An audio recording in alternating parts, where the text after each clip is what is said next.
I'm Johnny Golden, and I have a podcast called Chutzpah and Soul. Those words are important. Chutzpah, of course, refers to audacity, boldness, courage, going up against the system. And soul, we know what soul is. It's having like an authentic approach to life. So Chutzpah and Soul has been dealing with the Israel-Gaza, Israel-Palestine thing for a long time. And I've had opinions and knowledge about it all my adult life. And I'm more than dismayed by what's going on. I believe that I will not live to see a solution. And that's depressing, but it's not about me. It's about these people. What MIT has done here, as we can see, is creating a safe space for everybody, where you can exchange ideas, even though there's a fence and there's, protection or prevention of entering easily. The people, well, I've only met a few people who are involved in it. They were all very reasonable, nice people to talk to. And what it shows is that if you really put it together, there's actually a lot of agreement. And that gets completely covered up because of the extreme rhetoric in some cases. But I think ultimately, people believe in the same thing, or some level, and they need to dialogue. And this is a form of dialogue, interesting.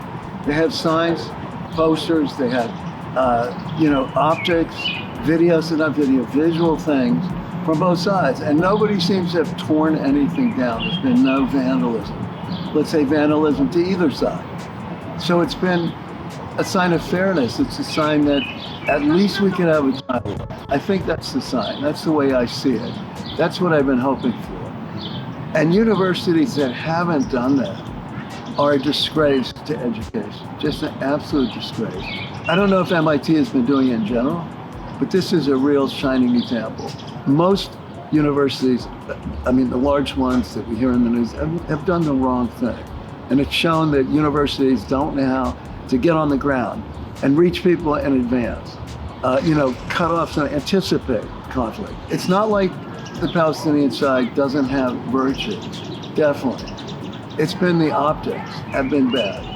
Optics have been bad. The mainstream Jewish side has not said enough about the suffering in Gaza and so forth, and the need for a ceasefire, and the need for the Israeli government to change. Well, we know we have to get rid of Netanyahu, and hopefully the war will end, and then he'll be gotten rid of.